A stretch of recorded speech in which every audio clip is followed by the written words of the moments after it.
আসসালামু আলাইকুম প্রিয় ভিউয়ার্স, আমাদের চ্যানেল গল্পঘরে আপনাদের স্বাগতম। আজ আমরা প্রবেশ করতে চলেছি বাংলা সাহিত্যের অপরাজেয় কথাশিল্পী শরৎচন্দ্র চট্টোপাধ্যায়ের এমন এক কাহিনীতে, যা প্রেমের জটিলতা, ভুল বোঝাবুঝি এবং বিবাহিত জীবনের টানাপোড়েন নিয়ে তীব্র প্রশ্ন তোলে। গল্পটির নাম অনুপমার প্রেম। এই গল্পটির কেন্দ্রে রয়েছে অনুপমা, এক বিবাহিত নারী, যার জীবন পুরনো এক প্রেমের স্মৃতি এবং বর্তমান দাম্পত্য সম্পর্কের জটিলতায় আবর্তিত। শৈলেশের প্রতি তার অব্যক্ত অনুরাগ, স্বামীর সাথে তার মানসিক দূরত্ব এবং এই দুয়ের মাঝে অনুপমার দ্বিধাদ্বন্দ্ব, এই গল্প তারই এক সূক্ষ্ম বিশ্লেষণ। অনুপমার প্রেম কি কেবলই স্মৃতিতে আটকে থাকা এক মোহ ছিল, নাকি তা ছিল এক গভীর মানসিক শূন্যতা?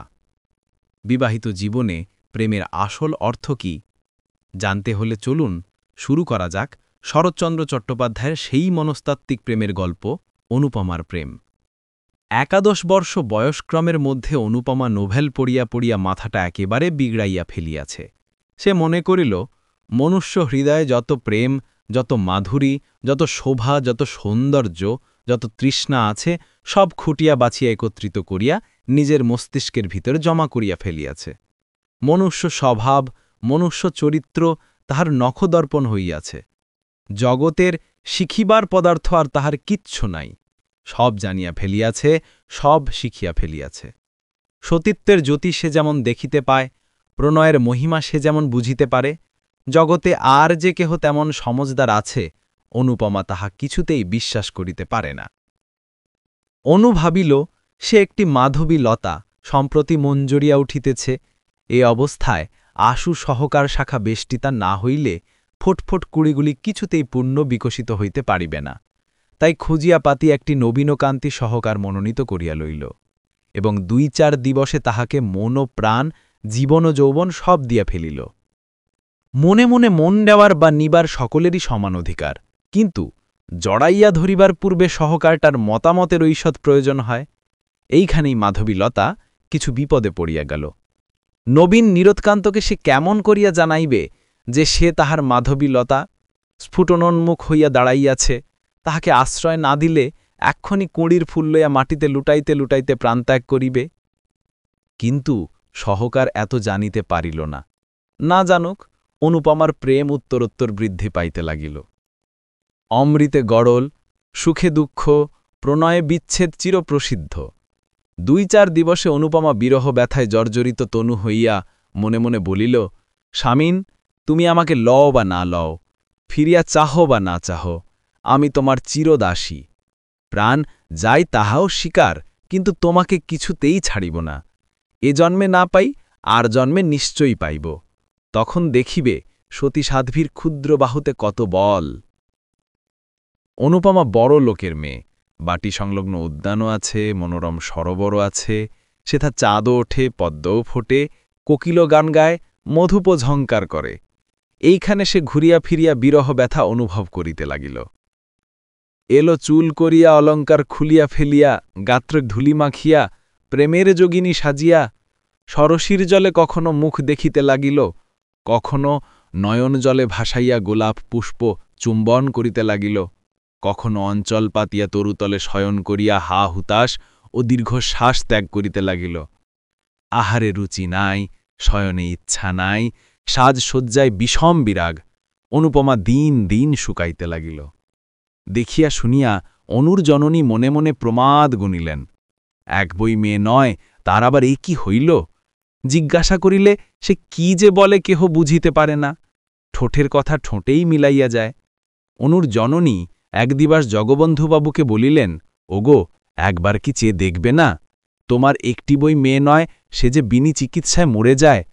জগবন্ধুবাবু বিস্মিত হইয়া বলিলেন, কি হল ওর? তা জানি নে। ডাক্তার আসিয়া দেখিয়া শুনিয়া বলিলেন, অসুখ বিসুখ কিচ্ছু নাই। তবে এমন হয়ে যায় কেন? জগবন্ধুবাবু বিরক্ত হইয়া বলিলেন, তা কেমন করে জানব? তবে মেয়ে আমার মরে যাক, এ তো বড় মুশকিলের কথা। জ্বর নেই, বালাই নেই, শুধু শুধু যদি মরে যায় তো আমি কি ধরে রাখব? গৃহিণী শুষ্ক মুখে বড় বধূমাতার নিকট ফিরিয়া আসিয়া বলিলেন, বৌমা, অনু আমার এমন করে বেড়ায় কেন? কেমন করে জানব মা? তোমাদের কাছে কি কিছু বলে না? কিচ্ছু না। গৃহিণী প্রায় কাঁদিয়া ফেলিলেন। তবে কি হবে, না খেয়ে না শুয়ে এমন করে সমস্ত দিন বাগানে ঘুরে বেড়ালে কদিন আর বাঁচবে? তোরা বাছা যা হোক একটা বিহিত করে দে, নত বাগানের পুকুরে একদিন ডুবে মরব। বড় বউ কিছুক্ষণ ভাবিয়া চিন্তিয়া বলিল, দেখে শুনে একটা বিয়ে দাও, সংসারের ভার পড়লে আপনি সব সেটে যাবে। বেশ কথা, তবে আজই এ কথা আমি কর্তাকে জানাব। কর্তা এ কথা শুনিয়া অল্প হাসিয়া বলিলেন, খলিকাল, দাও বিয়ে দিয়েই দেখ, যদি ভালো হয়। পরদিন ঘটক আসিল। অনুপমা বড়লোকের মেয়ে, তাহাদের রূপবতী। পাত্রের জন্য ভাবিতে হইল না। 1 সপ্তাহের মধ্যেই ঘটক ঠাকুর পাত্র স্থির করিয়া জগবন্ধু বাবুকে সংবাদ দিলেন। কর্তা একথা গৃহিণীকে জানাইলেন, গৃহিণী বড়বউকে জানাইলেন, ক্রমে অনুপমাও শুনিল। 2-1 দিন পরে একদিন দ্বীপ্রহরের সময়ে সকলে মিলিয়া অনুপমার বিবাহের গল্প করিতেছিল। এমন সময়ে সে এলো চুলে আলুথালু বসনে একটা শুষ্ক গোলাপ ফুল হাতে করিয়া ছবিটির মতো আসিয়া দাঁড়াইল। অনুর জননী কন্যাকে দেখিয়া ঈষৎ হাসিয়া বলিলেন, মা যেন আমার যোগিনী সেজেছেন। বড় বউ ঠাকুরনীও একটু হাসিয়া বলিল, বিয়ে হলে কোথায় সব চলে যাবে, দুটো একটা ছেলে মেয়ে হলে তো কথাই নেই। অনুপমা চিত্রার পিতার ন্যায় সকল কথা শুনিতে লাগিল। বউ আবার বলিল, মা, ঠাকুরজির বিয়ের কবে দিন ঠিক হল? দিন এখনো কিছু ঠিক করা হয়নি। ঠাকুর জামাই কি পড়েন? এইবার বিয়ে দেবেন। তবে তো বেশ ভালো বর। তারপর একটু হাসিয়া ঠাট্টা করিয়া বলিল, দেখতে কিন্তু খুব ভালো না হলে ঠাকুরজির আমার পছন্দ হবে না। কেন পছন্দ হবে না? জামাই আমার বেশ দেখতে। এইবার অনুপমা একটু গ্রীবা বক্র করিল। ঈষৎ হেলিয়া পদনখ দিয়া মৃত্তিকা খনন করিবার মতো করিয়া নখ খুঁড়িতে খুঁড়িতে বলিল, বিবাহ আমি করব না। জননী ভালো শুনিতে না পাইয়া জিজ্ঞাসা করিলেন, কি মা? অনুপমার কথা শুনিতে পাইয়াছিল। খুব জোরে হাসিয়া উঠিয়া বলিল, ঠাকুরজি বলছে ও কখনো বিয়ে করবে না। বিয়ে করবে না? না, না করুকগে। অনুর জননী মুখ টিপিয়া একটু হাসিয়া চলিয়া গেলেন। গৃহিণী চলিয়া যাইলে বড় বউ অনুপমার কাছে বসিয়া বলিল, ঠাকুরজি, তুই বিয়ে করবি নে?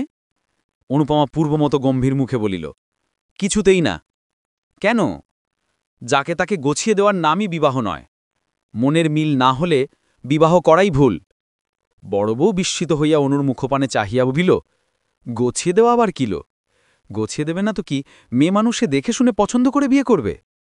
নিশ্চয়ই। তবে তোর মতে আমার বিয়েটাও ভুল হয়ে গেছে? বিয়ের আগে তো তোর দাদার নাম পর্যন্ত আমি শুনিনি। সবাই কি তোমার মতো? বউ আর একবার হাসিয়া বলিল, তোর কি তবে মনের মানুষ কেউ জুটেছে নাকি? অনুপমা বধূঠাকুরণীর সহাস্য বিদ্রুপে মুখখানি পূর্বাপেক্ষা চতুর্গুণ গম্ভীর করিয়া বলিল, বউ, ঠাট্টা করছ নাকি? এখন কি বিদ্রুপের সময়? কেন লো, হয়েছে কি? হয়েছে কি? তবে শোন। অনুপমার মনে হইল তাহার সম্মুখে তাহার স্বামীকে বধ করা হইতেছে। সহসা কতুলুখার দুর্গে বধমঞ্চ সম্মুখে বিমলা ও বীরেন্দ্র সিংহের দৃশ্য তাহার মনে ভাসিয়া উঠিল। অনুপমা ভাবিল, তারা যাহা পারে সে কি তাহা পারে না? সতীস্ত্রী জগতে কাহাকে ভয় করে? দেখিতে দেখিতে তাহার চক্ষু অনৈসর্গিক প্রভায় ধকধক করিয়া জ্বলিয়া উঠিল। দেখিতে দেখিতে আঁচলখানা কোমরে জড়িয়া গাছ কোমর বেঁধে ফেলিল। ব্যাপার দেখিয়া বড় বউ 3 হাত পিছাইয়া গেল। নিমেষে অনুপমা পার্শ্ববর্তী খাটের খুঁড়ো বেশ করিয়া জড়াইয়া ধরিয়া ঊর্ধ্বনেত্রে চিৎকার করিয়া কহিতে লাগিল, প্রভু, স্বামী, প্রাণনাথ, জগৎ সমীপে আমি মুক্ত করিতে স্বীকার করব, তুমি আমার প্রাণনাথ। প্রভু, তুমি আমার, আমি তোমার। এ খাটের খুঁড়ো নয়, এ তোমার পদযুগল। আমি ধর্মসাক্ষী করে তোমাকে পতিত্ব বরণ করেছি। এখনো তোমার চরণ স্পর্শ করে বলছি, এ জগতে তুমি ছাড়া অন্য কেউ আমাকে স্পর্শও করতে পারবে না। কার সাধ্য প্রাণ থাকতে আমাদিগকে বিচ্ছিন্ন করে? মাগো, জগজ্জননী! চিৎকার করিয়া বড়বউ ছুটিয়া বাহিরে আসিয়া পড়িল।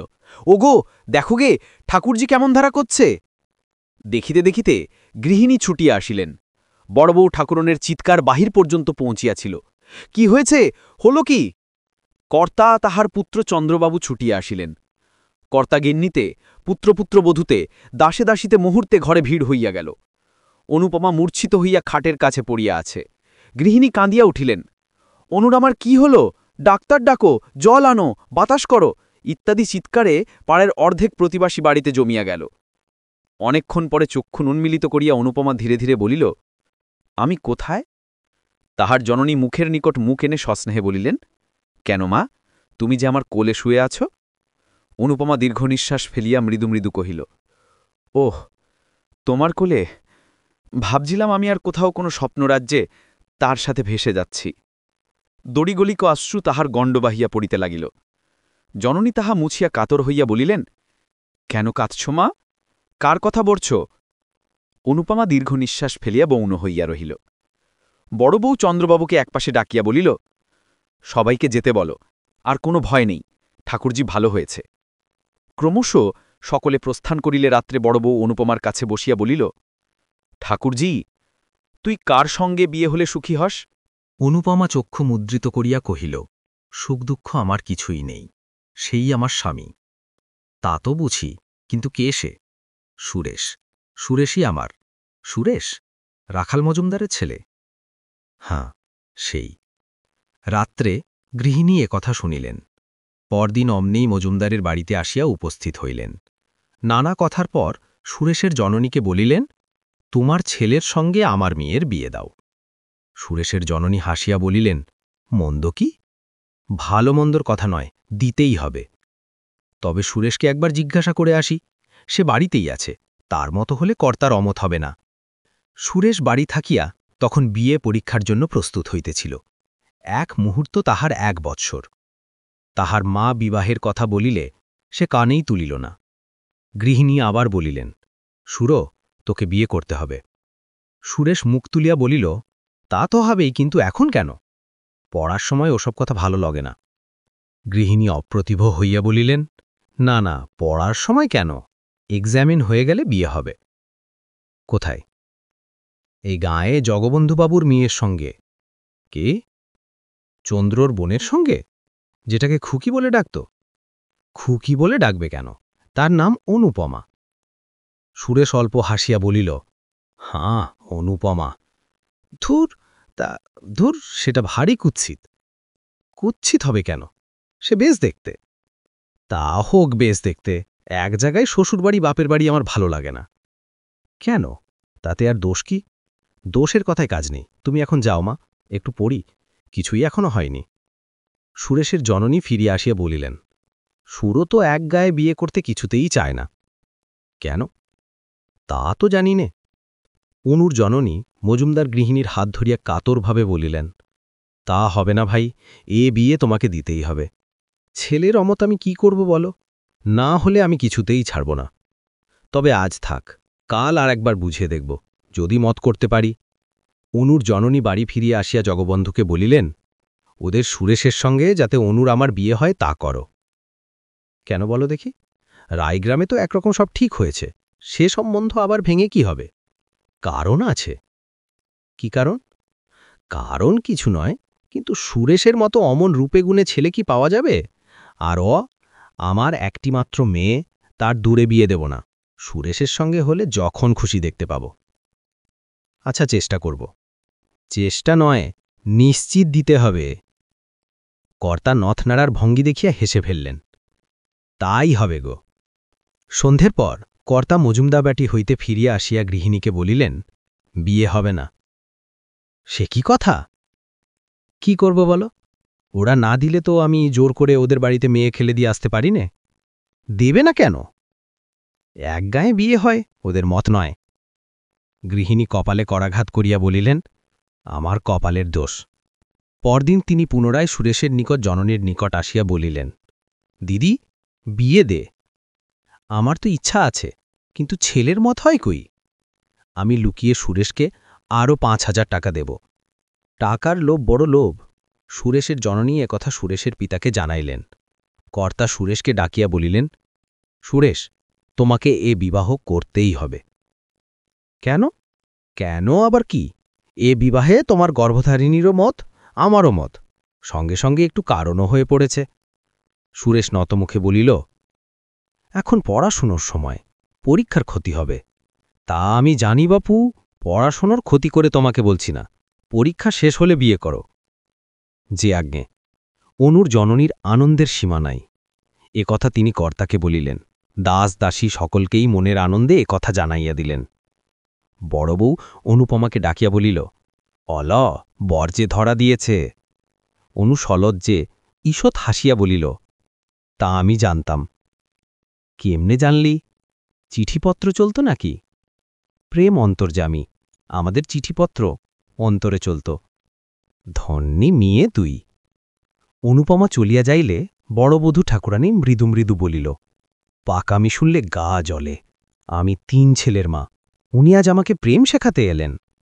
দুর্লভ দস্যু বিস্তর অর্থ রাখিয়া পরলোক গমন করিলে তাহার ৬০ বর্ষজীয় একমাত্র পুত্র ললিতমোহন শ্রাদ্ধ শান্তি সমাপ্তি করিয়া একদিন স্কুলে যাইয়া মাস্টারকে বলিল, মাস্টারমশাই, আমার নামটা কেটে দিন। কেন বাপু? মিথ্যে পড়ে শুনে কি হবে? যে জন্য পড়াশোনা তা আমার বিস্তর আছে। বাবা আমার জন্য অনেক পড়ে রেখে গিয়েছেন। মাস্টার চক্ষু টিপিয়া অল্প হাসিয়া বলিল, তমে আর ভাবনা কি, এইবার চড়ে খাও গিয়ে। এখানেই ললিতমোহনের বিদ্যাভ্যাস ইতি হইল। ললিতমোহনের কাঁচা বয়স, তাহাতে বিস্তর অর্থ, কাজী স্কুল ছাড়িবা মাত্র বিস্তর বন্ধুও জুটিয়া গেল। ক্রমে তামাক, সিদ্ধি, গাঁজা, মদ, গায়ক, গায়িকা ইত্যাদি একটির পর একটি করিয়া ললিতমোহনের বৈঠকখানা পূর্ণ করিল। এদিকে পিতৃসঞ্চিত অর্থরাশিও জলবৎ ঢেউ খেলিয়া তরতর করিয়া সাগরাভিমুখে ছুটিয়া চলিতে লাগিল। তাহার জননী কাঁদিয়া কাটিয়া অনেক বুঝাইলেন, অনেক বলিলেন, কিন্তু সে তাহাতে কর্ণপাত করিল না। একদিন ঘূর্ণিত লোচনে মাতৃসন্নিধানে আসিয়া বলিল, মা, এক্ষুনি আমাকে ৫০ টাকা দাও। মা বলিলেন, একটি পয়সাও আমার নেই। ললিতমোহন দ্বিতীয় বাক্যব্যয় না করিয়া একটা কুড়ুল লইয়া জননীর হাত বাক্স চিড়িয়া ফেলিয়া ৫০ টাকা লইয়া প্রস্থান করিল। তিনি দাঁড়াইয়া সমস্ত দেখিলেন, কিন্তু কিছুই বলিলেন না। পরদিন পুত্রের হস্তে লোহার সিন্দুকের চাবি দিয়া বলিলেন, বাবা, এই লোহার সিন্দুকের চাবি নাও, তোমার বাপের টাকা যেমন ইচ্ছা খরচ করো, আর আমি বাধা দিতে আসব না, কিন্তু ঈশ্বরের কাছে প্রার্থনা করি যেন আমি গেলে তোমার চোখ ফোটে। ললিত বিস্মিত হইয়া বলিল, কোথায় যাবে? তা জানি নে। আত্মঘাতী হলে কোথায় যেতে হয় তা কেউ জানে না, তবে শুনেছি সদ্গতি হয় না।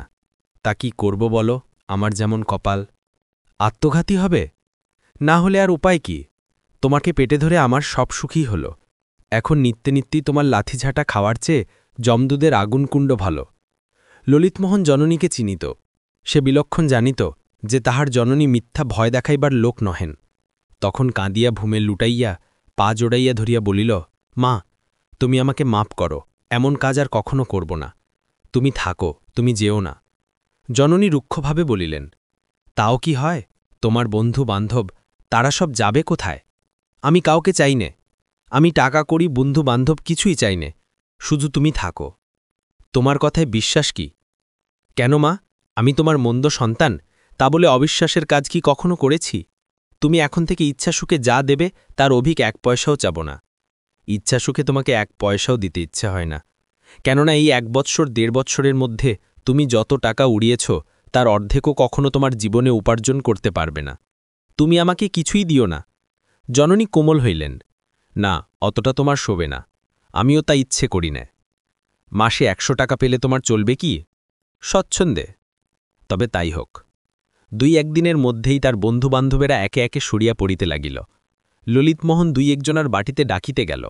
কেহ বলিল কাল যাব, কেহ বলিল আজ কাজ আছে, ফলত কেহই আর আসিল না। এখন সে সম্পূর্ণ একা। একা মদ খায়, একা ঘুরিয়া বেড়ায়। একবার মনে করিল আর মদ খাইবে না, কিন্তু সময় কি রূপে কাটিবে, কাজেই মদ ছাড়া হইল না। একটি পথে সে প্রায় ঘুরিয়া বেড়াইত। এই পথটা জগবন্ধুবাবুর বাগানের পার্শ্ব দিয়া অপেক্ষাকৃত নির্জন বলিয়া মদ খাইয়া এখানেই বেড়াইবার অধিক সুবিধা হইত। মাতাল বলিয়া তাহার গ্রামময় অখ্যাতি, কাহারও বাটিতে যাওয়া ভালো দেখায় না, কাজেই মদ খাইয়া নিজের সঙ্গে নিজে বেড়াইয়া বেড়াইত। আজকাল তাহার একজন সঙ্গী জুটিয়াছে, সে অনুপমা। আসিতে যাইতে সে প্রায় দেখে তাহারই মতো অনুপমাও বাগানের ভিতর ঘুরিয়া বেড়াইতেছে। অনুপমাকে সে বাল্যকাল হইতে দেখিয়া আসিতেছে, কিন্তু আজকাল তাহাতে একটু নূতনত্ব দেখিতে পায়। জগবন্ধুবাবুর বাগানের প্রাচীরের এক অংশ ভগ্ন ছিল। সেইখানে একটা গাছের পাশে দাঁড়াইয়া দেখে অনুপমা উদ্যানময় ঘুরিয়া বেড়াইতেছে। কখনো বা তরুতলে বসিয়া মালা গাঁথিতেছে, কখনো বা ফুল তুলিতেছে, এক এক সময় বা সরসীর জলে পদদ্বয় ডুবাইয়া বালিকাসুলভ ক্রীড়া করিতেছে। দেখিতে তাহার বেশ লাগে। ইতস্তত বিক্ষিপ্ত চুরগুলি, অযত্ন রক্ষিত দেহলতা, আলুথালু বসনভূষণ ও সকলের ওপর মুখখানি তাহার মদের চোখে একটি পদ্মফুলের মতো বোধ হইত। মাঝে মাঝে তাহার মনে হয় জগতে সে অনুপমাকে সর্বাপেক্ষা অধিক ভালোবাসে। রাত্রি হইলে বাড়িতে গিয়া শয়ন করে।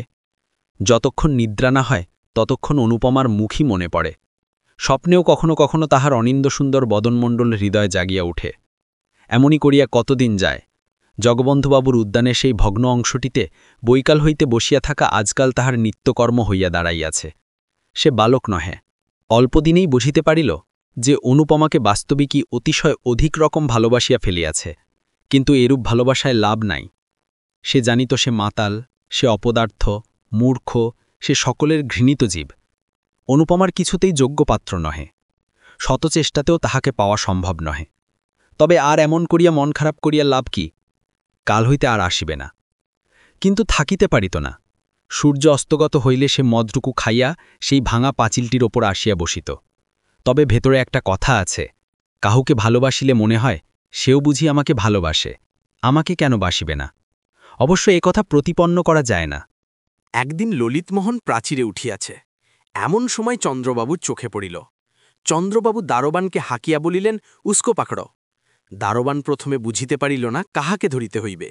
পরে যখন বুঝিল ললিতবাবুকে, তখন সেলাম করিয়া ৩ হাত পিছাইয়া দাঁড়াইল। চন্দ্রবাবু পুনরায় চিৎকার করিয়া বলিলেন, উস্কো পাকড়কে থানা মে দেও। দারোবান আধা বাংলা আধা হিন্দিতে বলিল, হামি নেহি পারবে বাবু। ললিতমোহন ততক্ষণে ধীরে ধীরে প্রাচীর টপকাইয়া প্রস্থান করিল। সে চলিয়া যাইলে চন্দ্রবাবু বলিলেন, কাহে নেহি পাকড়া? দারোবান চুপ করিয়া রহিল। একজন মালি ললিতকে বিলক্ষণ চিনিত। সে বলিল, ও বেটা ভোজপুরীর সাধ্যকে ললিতবাবুকে ধরে? ওর মতো ৪টে দরওয়ানের মাথা ওর এক ঘুষিতে ভেঙে যায়। দারোবানও তাহা অস্বীকার করিল না।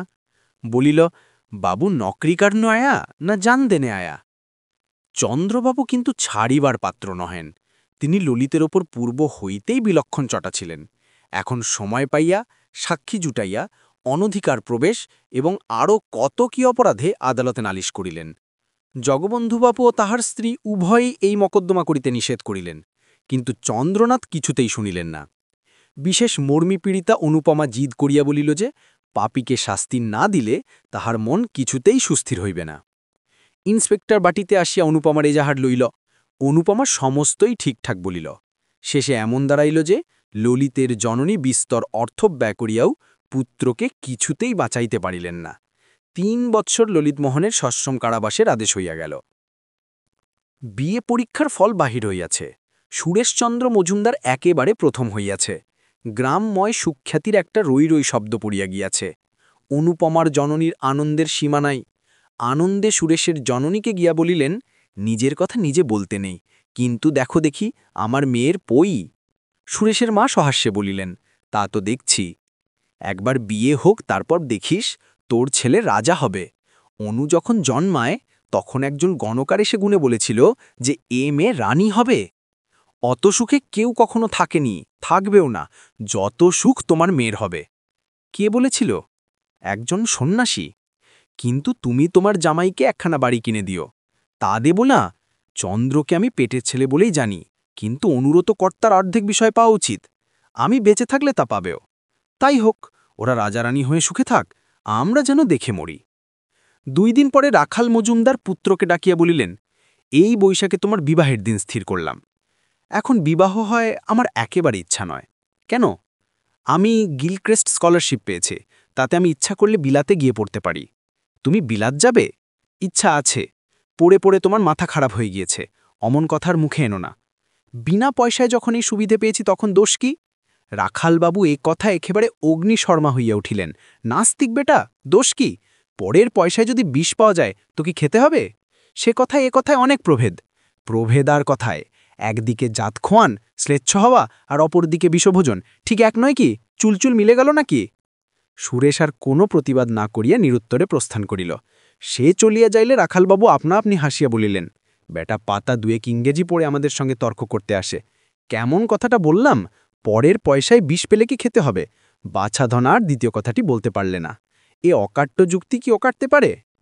বিবাহের সমস্ত পাকা রকম স্থির হইয়া যাইলে বড় বধূ একদিন অনুপমাকে বলিলেন, কিলো বরের সুখ্যাতি যে গ্রামে ধরে না? অনুপমা মৃদু হাসিয়া বলিল, যার সতীসাধ্যী স্ত্রী, জগতে তার সকল সুখের পথই উন্মুক্ত থাকে। তবু তো এখনো বিয়ে হয়নিল। বিবাহ আমাদের অনেক দিন হইয়াছে, জগৎ জানে না বটে, কিন্তু অন্তরে অন্তরে আমাদের বহুদিন পূর্ণমিলন হইয়াছে।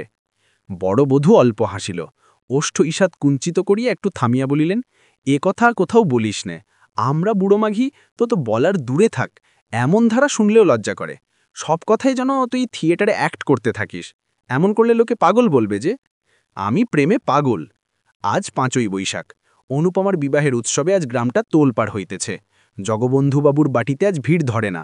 কত লোক যাইতেছে, কত লোক হাকি হাকি করিতেছে, কত খাওয়ান দাওয়ানের ঘটা, কত বাজনাবাদ্যের ধুম। যত সন্ধ্যা হইয়া আসিতে লাগিল, ধুমধাম তত বাড়িতে লাগিল। সন্ধ্যালগ্নেই বিবাহ, এখনই বর আসিবে, সকলেই উৎসাহে আগ্রহে উন্মুখ হইয়াছে। কিন্তু বর কোথায়? রাখালবাবুর বাটিতে সন্ধ্যার প্রাক্কালেই কলরব বাঁধিয়া উঠিয়াছে। সুরেশ গেল কোথায়?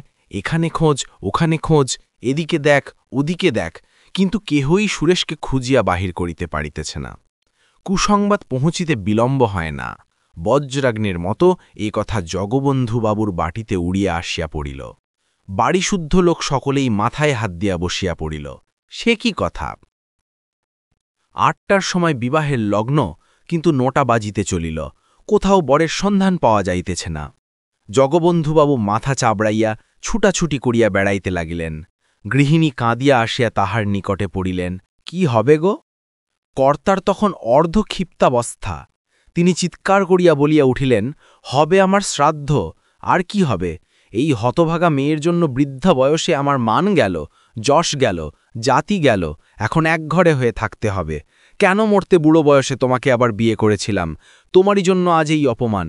শাস্ত্রেই আছে, স্ত্রী বুদ্ধি প্রলয়ঙ্করী। তোমার কথা শুনে নিজের পায়ে নিজে কুড়ুল মেরেছি। যাও, তোমার মেয়ে নিয়ে আমার সামনে থেকে দূর হয়ে যাও। আহা, গৃহিণীর দুঃখের কথা বলিয়া কাজ নেই। এদিকে এই আর ওদিকে আর এক বিপদ। অনুপমা ঘন ঘন মূর্ছা যাইতেছে। এদিকে রাত্রি বাড়িয়া চলিতেছে। 10টা, 11টা, 12টা করিয়া ক্রমশ 1টা, 2টা বাজিয়া গেল, কিন্তু কোথাও সুরেশের সন্ধান হইল না। সুরেশকে পাওয়া যাক আর না যাক, অনুপমার বিবাহ কিন্তু দিতেই হইবে, কেননা আজ রাত্রে বিবাহ না হইলে জগবন্ধুবাবুর জাতি যাইবে। রাত্রি আন্দাজ 3টার সময় 50 বর্ষীয় কাশরোগী রামদুলাল দত্তকে পাড়ার 5 জন জগবন্ধুবাবুর হিতৈষী বন্ধু বর বেশে খাড়া করিয়া লইয়া আসিল। অনুপমা যখন শুনিল এমনই করিয়া তাহার মাথা খাইবার উদ্যোগ হইতেছে, তখন মূর্ছা ছাড়িয়া দিয়া জননীর পায়ে লুটাইয়া পড়িল। ও মা, আমায় রক্ষা করো, এমন করে আমার গলায় ছুরি দিও না, এ বিয়ে দিলে আমি নিশ্চয়ই আত্মঘাতী হব। মা কাঁদিয়া বলিলেন, আমি কি করব মা? মুখে যাহাই বলুন না, কন্যার দুঃখে ও আত্মগ্লানিতে তাহার হৃদয় পুড়িয়া যাইতেছিল, তাই কাঁদিয়া কাটিয়া আবার স্বামীর কাছে আসিলেন। ওগো, একবার শেষটা ভেবে দেখো, এ বিয়ে দিলে মেয়ে আমার বিষ খাবে। কর্তা কোনো কথা না কহিয়া একেবারে অনুপমার নিকটে এসে গম্ভীরভাবে বলিলেন, ওঠো, ভোর হয়ে যায়। কোথায় যাব বাবা? এখনই সম্প্রদান করব। অনুপমা কাঁদিয়া ফেলিল, বাবা, আমাকে মেরে ফেলো, আমি বিষ খাব। যা ইচ্ছে হয় কাল খেও মা, আজ বিয়ে দিয়ে আমার জাত বাঁচাই, তারপর যেমন খুশি করো, বিষ খেও, জলে ডুবে মোড়ো, আমি একবারও বারণ করব না। কি নিদারুণ কথা! এইবার যথার্থই অনুপমার ভিতর পর্যন্ত শিহরিয়া উঠিল, বাবা, আমায় রক্ষা করো। কত কাতরোক্তি, কত ক্রন্দন, কিন্তু কোনো কথাই খাটিল না। দৃঢ়প্রতিজ্ঞ জগবন্ধুবাবু সেই রাত্রেই ঋদ্ধ রামদুলাল দত্তের হস্তে অনুপমাকে সম্প্রদান করিবেন। বহুকাল বিপত্নী ঋদ্ধ রামদুলালের আপনার বলিতে সংসারে আর কেহ নাই। 2খানি পুরাতন ইষ্ট নির্মিত ঘর, একটু শাকসবজির বাগান, ইহাই দত্তজির সাংসারিক সম্পত্তি। বহু ক্লেশে তাহার দিন গুজরান হয়।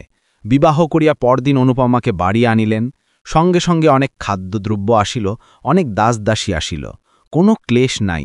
6-7 দিন তাহার পরম সুখে অতিবাহিত হইল। বড়লোক শ্বশুর, আর তাহার কোনো ভাবনা নাই। বিবাহ করেছে, কপাল ফিরেছে। কিন্তু অনুপমার স্বতন্ত্র কথা। আর 2 দিন থাকিয়া সে পিত্রালয়ে ফিরিয়া আসিল। তখন তাহার মুখ দেখিয়া দাসদাসীরাও গোপনে চক্ষু মুছিল। বাড়ি গিয়া প্রাণ ত্যাগ করিব এ পরামর্শ অনুপমার স্বামী ভবন হইতেই স্থির করিয়া রাখিয়াছিল। এইবার যথার্থ মরিবার বাসনা হইয়াছে। অনেক রাত্রে সকলে নিদ্রিত হইলে সে নিঃশব্দে খিড়কির দ্বার খুলিয়া বাগানের পুষ্করিণীর সোপানে আসিয়া বসিল। আজ তাহাকে মরিতে হইবে, মুখের মরা নয়, কাজের মরা মরিতে হইবে। অনুপমার মনে পড়িল আর একদিন সে এখানে মরিতে গিয়াছিল, সেও অধিক দিন নয়, কিন্তু তখন মরিতে পারে নাই, কেননা একজন ধরিয়া ফেলিয়াছিল। আজ সে কোথায়? জেলখানায় কয়েদ কাটিতেছে। কোন অপরাধে? শুধু বলিতে আসিয়াছিল যে সে তাহাকে ভালোবাসে। কে জেল দিল? চন্দ্রবাবু। কেন? তাহাকে দেখিতে পারিত না বলিয়া, সে মাতাল বলিয়া, সে অনধিকার প্রবেশ করিয়াছিল বলিয়া। কিন্তু অনুপমা কি বাঁচাইতে পারিত না? পারিত, কিন্তু তাহা করে নাই, বরং জেলে দিতে সহায়তাই করিয়াছিল। আজ তাহার মনে হইল ললিত কি যথার্থ ভালোবাসিত? হয়তো বাসিত, হয়তো বাসিত না। না বাসুক, কিন্তু তাহাকে দণ্ডিত করিয়া তাহার কি ইষ্ট সিদ্ধি হইয়াছে? জেলে পাথর ভাঙিতেছে, ঘানি টানিতেছে, আরও কত কি নীচ কর্ম করিতে হইতেছে। এতে হয়তো চন্দ্রবাবুর লাভ হইয়াছে, কিন্তু তাহার কি? সে দণ্ডিত না হইলে কি তাহাকে পাইত, যিনি এখন মনের আনন্দে নিজের উন্নতির জন্য জাহাজে চড়িয়া বিলাত যাইতেছেন? অনুপমা সেইখানে বসিয়া বহুক্ষণ ধরিয়া কাঁদিল। তাহার পর জলে নামিল। এক হাঁটু এক বুক গলা করিয়া ক্রমশ ডুবন জলে আসিয়া পড়িল। আধ মিনিট কাল জলতলে থাকিয়া অনেক জল খাইয়া সে আবার উপরে ভাসিয়া উঠিল, আবার ডুব দিল, আবার ভাসিয়া উঠিল। সে সাঁতার দিতে জানিত, তাই সমস্ত পুষ্করিণীটা তন্ন তন্ন করিয়াও কোথাও ডুবন জল মিলিল না। অনেকবার ডুব দিল, অনেক জলও খাইল, কিন্তু একেবারে ডুবিয়া যাইতে কিছুতেই পারিল না। সে দেখিল মরিতে স্থির সংকল্প হইয়াও ডুব দিয়া নিঃশ্বাস আটকাইয়া আসিবার উপক্রম হইলেই নিঃশ্বাস লইতে উপরে ভাসিয়া উঠিতে হয়। এইরূপে পুষ্করিণীটা সাঁতার কাটিয়া প্রায় নিঃশ্বাসে যখন সে তাহার ক্লান্ত অবসন্ন নির্জীব দেহখানা কোনরূপে টানিয়া আনিয়া সুপানের ওপর ফেলিল, দেখিল যে কোনো অবস্থায় যে কোনো কারণেই হোক এমন করিয়া একটু একটু করিয়া প্রাণ পরিত্যাগ করা বড় সহজ কথা নহে।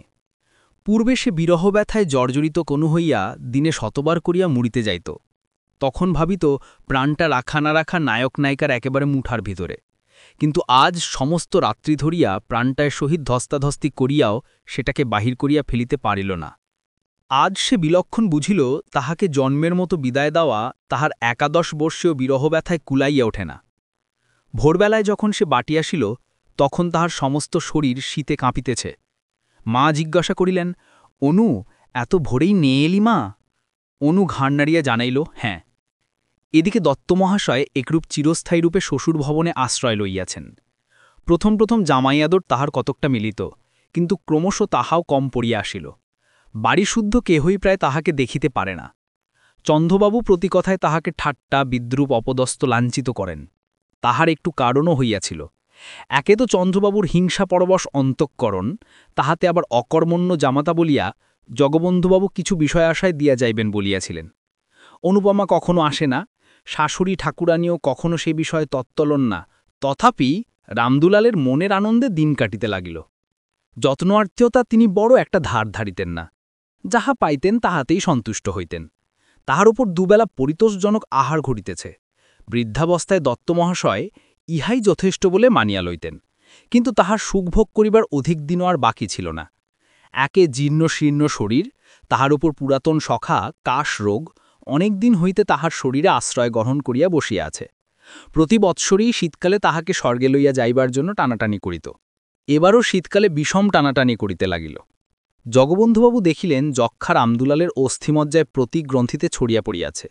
পাড়াগায় সুচিকিৎসা হইবে না জানিয়া কলিকাতায় পাঠিয়া দিলেন।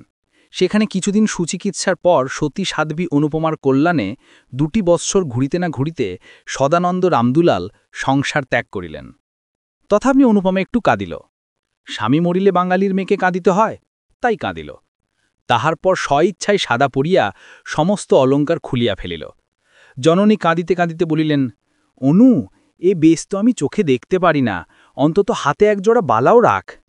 তা হয় না, বিধবার অলঙ্কার পড়তে নেই।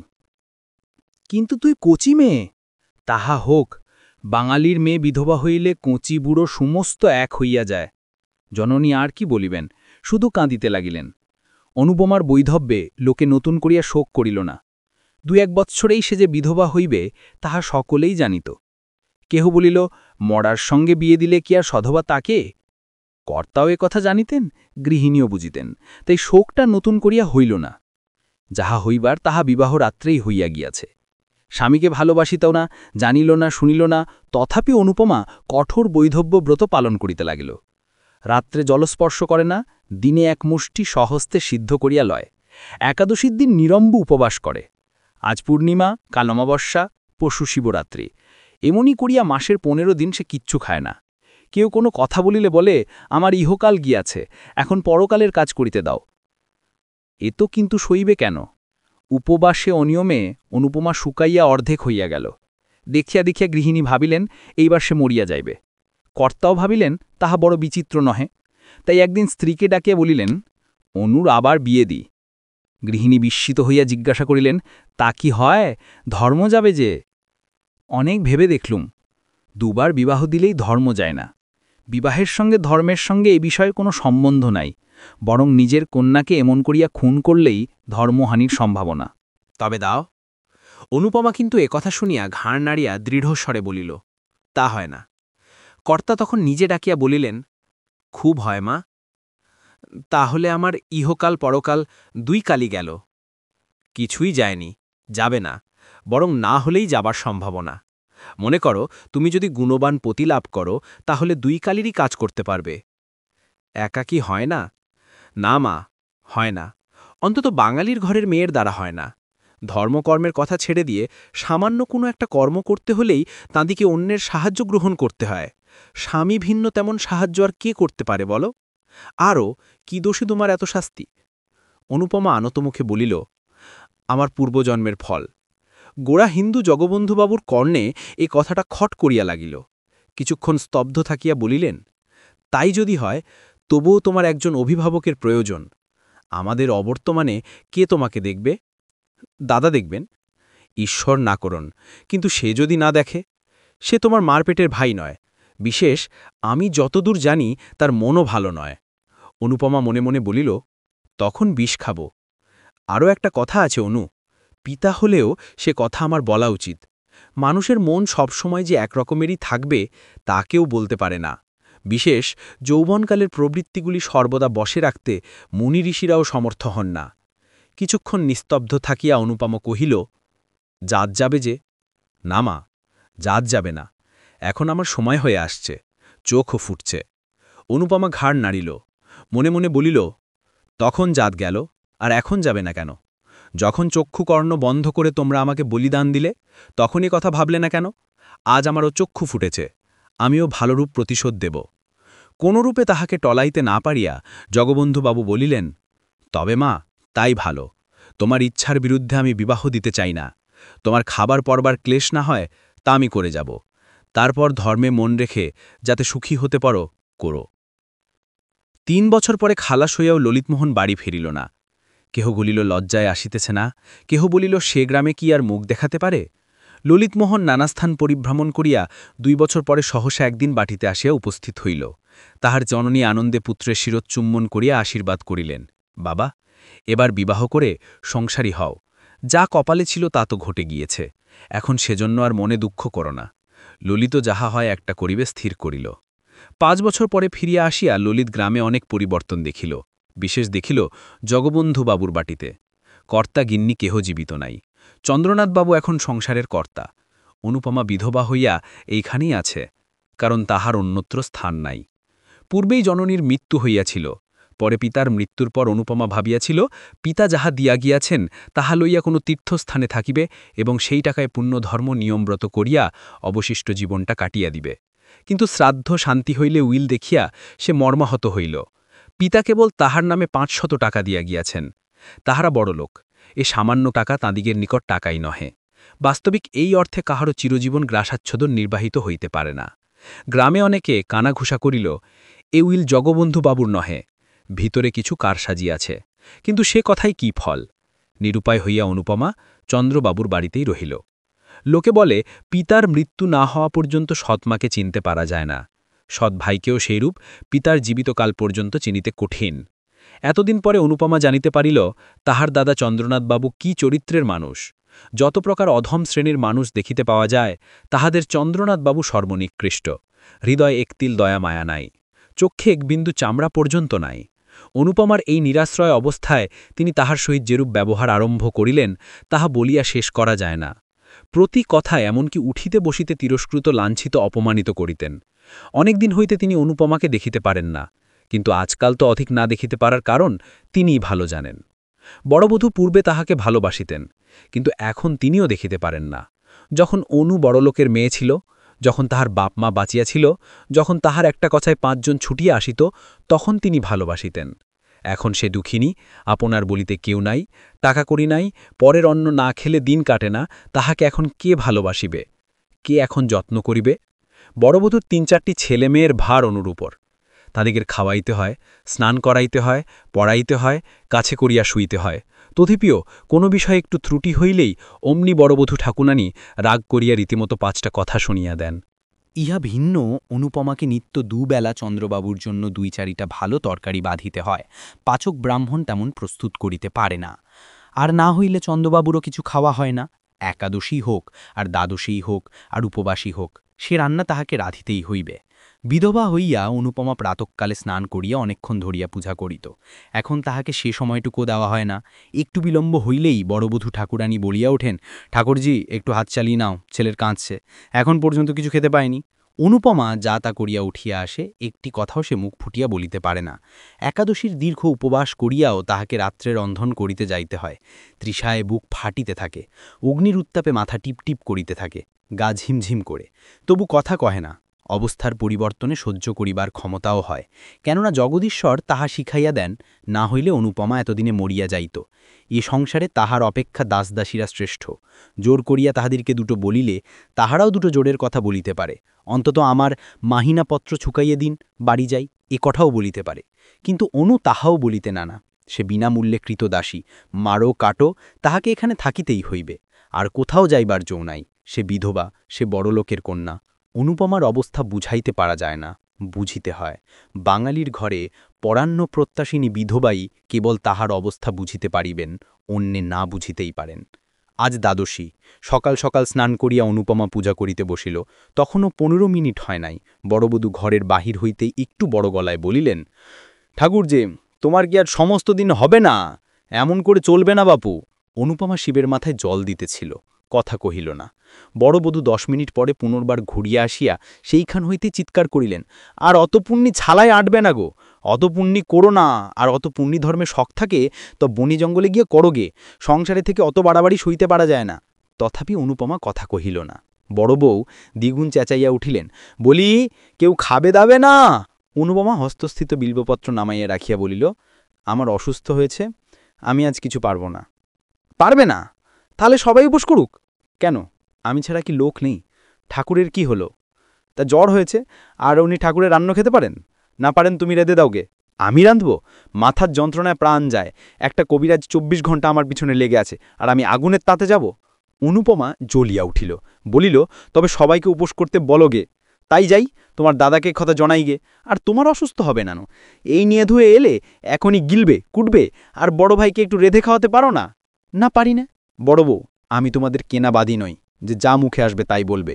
আমি এসব কথা বড়দাকে জানাবো। বড় বউ মুখ ভঙ্গি করিয়া বলিল, তাই জানাওগে, তোমার দাদা এসে আমার মাথাটা কেটে নিয়ে যাক। অনুপমা কিছুক্ষণ স্তব্ধ হইয়া রহিল, তাহার পর বলিল, তা জানি, দাদা ভালো হলে আর তোমার এত সাহস কেন? তিনি করেছেন কি? খেতে দিচ্ছেন, পড়তে দিচ্ছেন, আবার কি করবেন? সত্যি সত্যি তো আর আমাকে তাড়িয়ে দিয়ে তোমায় মাথায় করে রাখতে পারেন না, এজন্য আর মিথে রাগ করলে চলবে কেন? সমস্ত বস্তুরই সীমা আছে, অনুপমার সহিষ্ণুতারও সীমা আছে। সে এতদিন যাহা বলে নাই, আজ তাহা বলিয়া ফেলিল। বলিল, দাদা আমাকে খাওয়াবেন পড়াবেন কি? যে বাপের টাকায় তিনি খান, আমি সেই বাপের টাকায় খাই। বড় বউ ক্রুদ্ধ হইল, তাই যদি হতো তাহলে বাপ আর পথের কাঙাল করে রেখে যেত না। পথের কাঙাল তিনি করে যাননি, তোমরাই করেছ। গ্রামশুদ্ধ সবাই জানে তিনি আমাকে নিঃসম্বল রেখে যাননি। সে টাকা দাদা চুরি না করলে আজ আমাকে তোমার হুঁখোনারা খেতে হতো না। বড়বধূর মুখ প্রথমে শুকাইয়া গেল, কিন্তু পরক্ষণই দ্বিগুণ তেজে জ্বলিয়া উঠিল। গ্রামশুদ্ধ সবাই জানে উনি চোর? তাহলে এ কথা উনি জানাবো? জানিও, আরও বলিও যে পাপের ফল তাকে পেতেই হবে। সেদিন এমনই গেল। অবশ্য এই কথা চন্দ্রবাবু শুনিতে পাইলেন, কিন্তু কোনরূপ উচ্চবাচ্য করিলেন না। চন্দ্রনাথবাবু সংসারে ফোলা বলিয়া একজন ছোড়া মতো ভৃত্য ছিল। ৫-৬ দিন পরে চন্দ্রবাবু একদিন বাটির ভিতর ডাকিয়া আনিয়া বেদম প্রহার করিতে লাগিলেন। চিৎকার শব্দে অন্যান্য দাসদাসীরা ছুটিয়া আসিল। তখনও অসম্ভব মার চলিতেছিল। অনুপমা ঘরের ভিতর পূজা করিতেছিল। পূজা ফেলিয়া সেও ছুটিয়া আসিল। ভোলার নাক মুখ দিয়ে তখনও রক্ত ছুটিতেছিল। অনুপমা চিৎকার করিয়া উঠিল, দাদা করো কি, মরে গেল যে। চন্দ্রবাবু খিচাইয়া উঠিলেন, আজ বেটাকে একেবারে মেরে ফেলব। তোকেও সঙ্গে সঙ্গে মেরে ফেলতাম, কিন্তু শুধু মেয়ে মানুষ বলে তুই বেঁচে গেলি। আমার সংসারে এত পাপ আমি বরদাস্ত করব না। বাবা তোকে ৫০০ টাকা দিয়ে গেছেন, তাই নিয়ে তুই আজই আমার বাড়ি থেকে দূর হয়ে যা। অনুপমা কিছুই বুঝিতে পারিল না, শুধু বলিল, সে কি? কিছুই নয়, আজ টাকা নাও, নিয়ে ভোলার সঙ্গে দূর হয়ে যাও, বাইরে গিয়ে যা খুশি করো গিয়ে। অনুপমা সেইখানেই মূর্ছিত হইয়া গেল। দাসদাসীরা সকলেই একথা শুনিল। কেহ মুখে কাপড় দিয়ে হাসিল, কেহ হাসি চাপিয়ে ভালো মানুষের মতো সরিয়ে গেল, কেহ বা ছুটিয়া অনুপমাকে তুলিতে আসিল। চন্দ্রবাবু মৃতপ্রায় ভোলার মুখে আরও একটা পদাঘাত করিয়া বাহিরে চলিয়া গেলেন। আজ অনুপমার শেষ দিন। এ সংসারে স্যার থাকিবে না। জ্ঞান হইয়া অবধি সে সুখ পায় নাই। ছেলেবেলায় ভালোবাসিয়াছিল বলিয়া নিজের শান্তি নিজে ঘুচাইয়াছিল। অতিরিক্ত বাড়াবাড়ি করিয়াছিল বলিয়া বিধাতা তাহাকে একতিল সুখ দেন নাই। যাহাকে ভালোবাসিত মনে করিত তাহাকে পাইল না। যে ভালোবাসিতে আসিয়াছিল তাহাকে তাড়াইয়া দিল। পিতা নাই, মাতা নাই, দাঁড়াইবার স্থান নাই, স্ত্রীলোকের একমাত্র অবলম্বন সতীত্বের সুযশ তাহাও ঈশ্বর কাড়িয়া লইতে বসিয়াছেন। তাই আর সে সংসারে থাকিবে না। বড় অভিমানে তাহার হৃদয় ফাটিয়া উঠিতেছে। নিস্তব্ধ নিদ্রিত কৌমুদী রজনীতে খিড়কির দুয়ার খুলিয়া আবার বারবার ৩ বার পুষ্করিণীর সেই পুরাতন সোপানে আসিয়া উপবেশন করিল। এবার অনুপমা চালাক হইয়াছে। আগেরবার সন্তরণ শিক্ষাটা তাহাকে মরিতে দেয় নাই। এবার তাহা বিফল করিবার জন্য কাঁখে কলসি নিয়ে আসিয়াছে। এবার পুষ্করিণীর কোথায় ডুবন জল আছে তাহা বাহির করিয়া লইবে। এবার নিশ্চয় ডুবিয়া মরিবে। মরিবার পূর্বে পৃথিবীকে বড় সুন্দর দেখায়। ঘরবাড়ি, আকাশ, মেঘ, চন্দ্র, তারা, জল, ফুল, লতা, বৃক্ষ সব সুন্দর হইয়া ওঠে। যেদিকে চাও সেদিকেই মনোরম বোধ হয়। সব যেন আঙ্গুলি তুলিয়া বলিতে থাকে, মরিও না, দেখো আমরা কত সুখে আছি, তুমিও সহ্য করিয়া থাকো, একদিন সুখী হবে। না হয় আমাদের কাছে এসো, আমরা তোমাকে সুখী করিব। অনর্থক বৃদ্ধাত্রী দত্ত আত্মাকে নরকে নিক্ষেপ করিও না।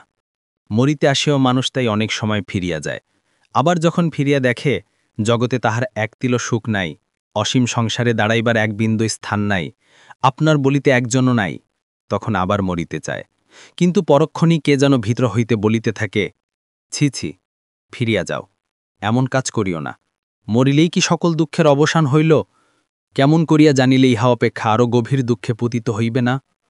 মানুষ অমনি সংকুচিত হইয়া পশ্চাতে হটিয়া দাঁড়ায়। অনুপমার কি এসব কথা মনে হতিছিল না? কিন্তু অনুপমা তবুও মরিবে, কিছুতেই আর বাঁচিবে না। পিতার কথা মনে হইল, মাতার কথা মনে হইল, সঙ্গে সঙ্গে আর একজনের কথা মনে হইল। যাহার কথা মনে হইল সে ললিত। যাহারা তাকে ভালোবাসিত তাহারা একে একে চলিয়া গিয়াছে। শুধু একজন এখনো জীবিত আছে।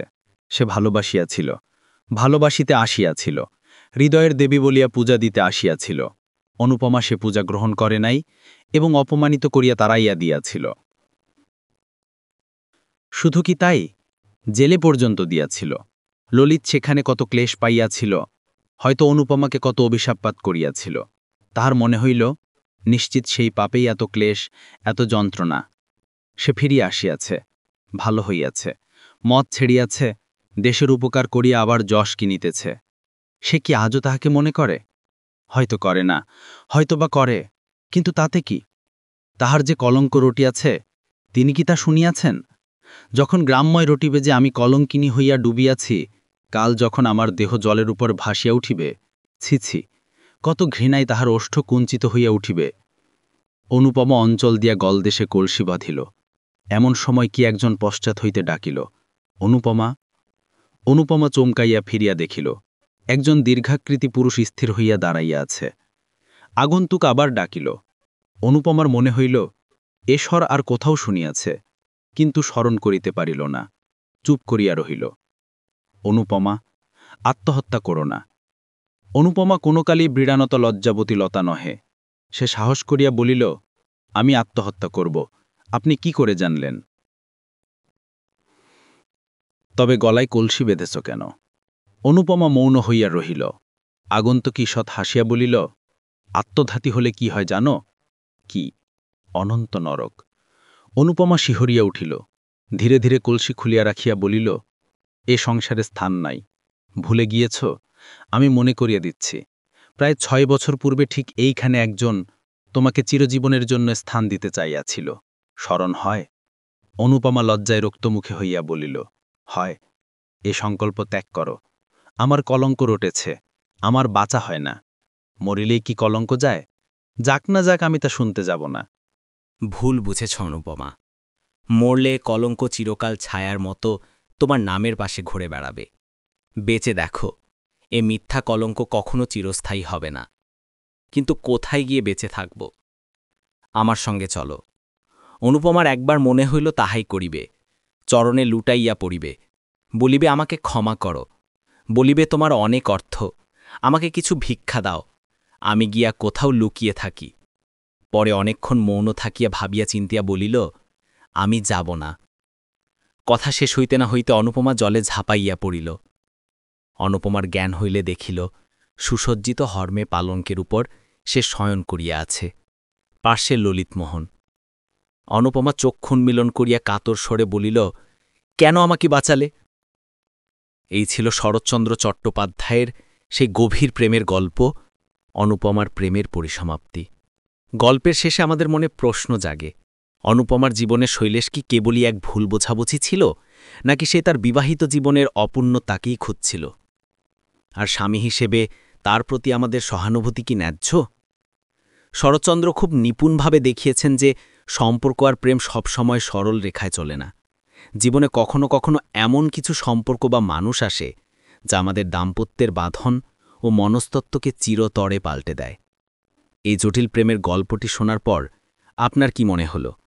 অনুপমার স্থানে আপনি থাকলে কাকে বেছে নিতেন? পুরানো মোহ নাকি বর্তমানের দায়িত্ব? আপনার মতামত কমেন্ট বক্সে লিখে গল্পঘরকে জানাতে ভুলবেন না। ভিডিওটি ভালো লাগলে লাইক দিন এবং এমন আরও মনস্তাত্ত্বিক প্রেমের গল্প শুনতে সাবস্ক্রাইব করে আমাদের সঙ্গে থাকুন। আজকের মতো এই পর্যন্তই। ভালো থাকবেন, সুস্থ থাকবেন। আল্লাহ হাফেজ।